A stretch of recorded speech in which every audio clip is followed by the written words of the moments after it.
Salam sejahtera Malaysia. Denyut nadi suara rakyat bergema di channel ini. Sebelum kita mulakan berita pada hari ini, jangan lupa tekan butang subscribe, like dan share. Sila tinggalkan komen anda. Denyut nadi suara rakyat terus bergema di channel ini. Salam sejahtera Malaysia. Denyut nadi suara rakyat bergema di channel ini. Sebelum saya mulakan, saya ingin ucapkan jutaan bilion terima kasih kepada anda semua yang sudah menekan butang subscribe, like, share dan komen. Bagi yang belum, saya ingin mohon bantuan belas kasihan daripada anda untuk tekan butang subscribe, like, share, komen banyak-banyak.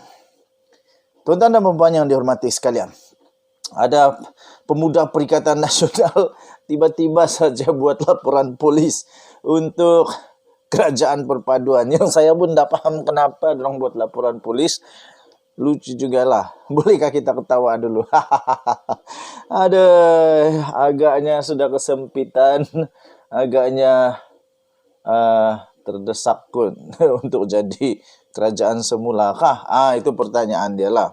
Tapi apapun, kita baca dulu apa sebenarnya yang berlaku di dalam Perikatan Nasional sampai pemuda Perikatan Nasional membuat laporan polis terhadap MOU Kerajaan Perpaduan. Wow, rupanya Perikatan Nasional tidak setuju dengan MOU daripada Kerajaan Persekutuan, daripada Kerajaan Perpaduan ini. Kenapa mereka tak setuju kali ini? Dulu waktu Datuk Seri Ismail Sabri Yaakob, Adakah pemuda Perikatan Nasional membuat laporan polis ketika ada MOU di antara Datuk Seri Anwar Ibrahim Pakatan Harapan Pembangkang dengan Datuk Seri Ismail Sabri Yaakob? Adakah? Yang ini di antara kerajaan dan di dalam kerajaan kena buat pula laporan polis. Dulu Pembangkang dengan kerajaan tak ada pula laporan polis. Okey, pemuda Perikatan Nasional, kita bacakanlah apa sebenarnya yang terjadi. Pemuda Perikatan Nasional telah membuat laporan polis terhadap perjanjian persefahaman MOU Kerajaan Perpaduan Malaysia yang ditandatangani oleh 5 parti politik semalam. Pertama yang saya nak kata, adakah dengan membuat laporan polis ini, mereka sebenarnya cuba untuk mempersoalkan apa yang dilaksanakan oleh Kerajaan Perpaduan ini untuk menjunjung titah Seri Paduka Baginda yang di-Pertuan Agong supaya ada kerajaan yang stabil. Saya fikir Kerajaan Perpaduan ini membuat Memorandum of Understanding ini atau perjanjian persefahaman ini kerana mereka mau menjunjung titah ke bawah Duli Yang Maha Mulia Seri Paduka Baginda yang di-Pertuan Agong, yang mana Baginda mahu supaya parti-parti politik di Malaysia berhentilah daripada berpolitik melampau sampai rakyat tersisih kerana semua sibuk mempertahankan kedudukan, sibuk mempertahankan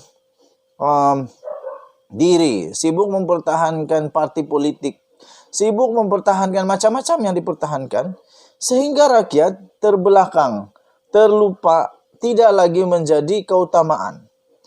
Sebab itu Seri Paduka Baginda yang mahu sendiri ada Kerajaan Perpaduan. Dan tindakan daripada Kerajaan Perpaduan ini membuat MOU, ini pada pendapat saya, ini pendapat saja, janganlah marah.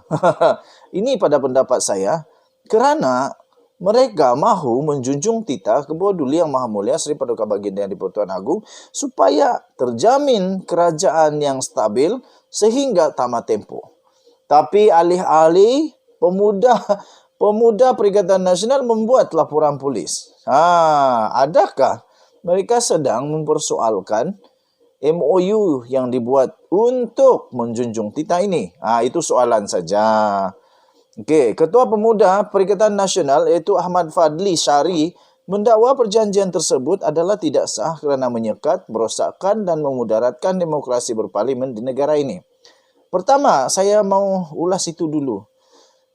Tidak, demokrasi berparlimen di Malaysia tidak akan tergugat kerana surat ataupun dokumen MOU ini bukan sekarang dibagi 2 minit kemudian ditandatangan, bukan.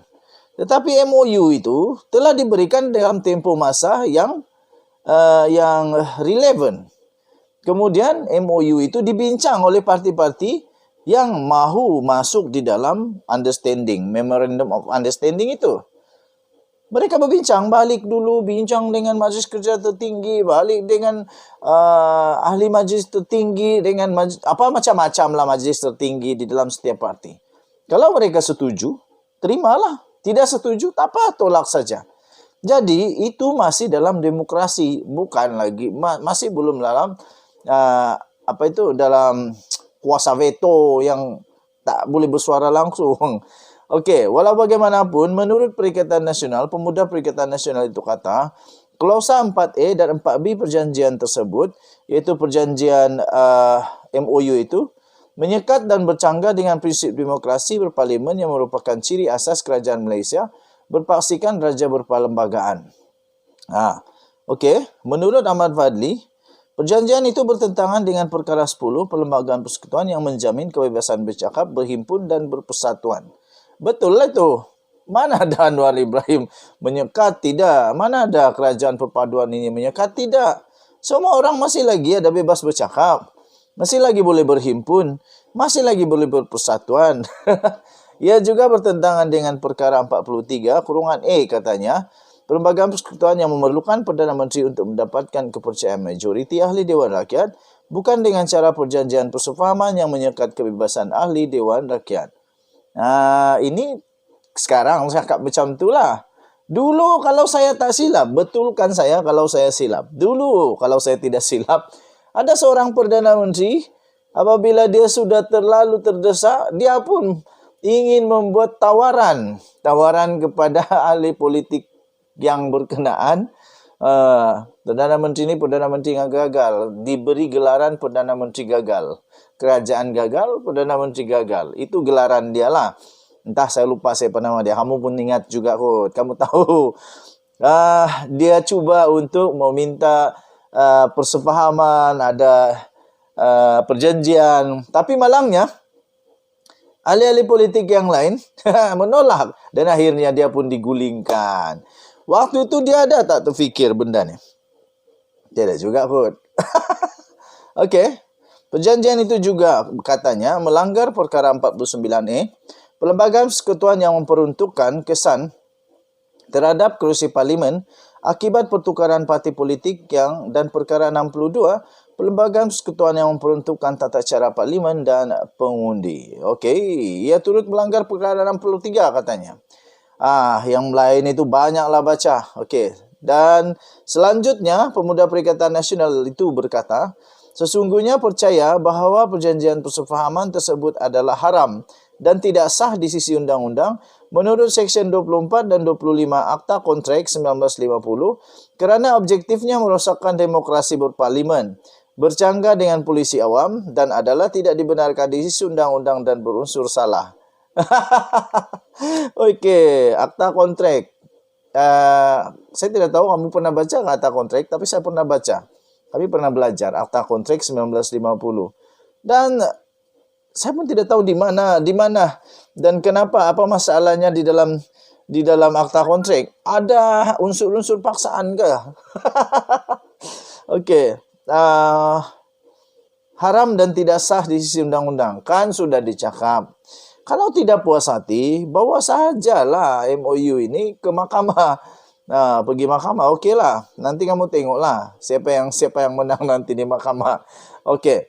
So, itulah yang berlaku apabila Pemuda Perikatan Nasional membuat laporan polis. Okey, jadi di akhir daripada artikel ini yang saya ambil dari malaysiagazette.com, Parti ahli politik terbabit dikehendaki mengeluarkan notis kepada Yang di-Pertua Dewan Rakyat atas pengosongan tersebut menurut artikel 49E-1 Perlembagaan Persekutuan untuk memberi notis kepada Suruhanjaya Pilihan Raya untuk mengadakan pilihan raya. Banyak juga dia punya kata-kata ini, tapi aku malas nak baca lah. Okey, kamu baca sendiri di malaysiagazette.com. Kita jumpa lagi. Bye-bye.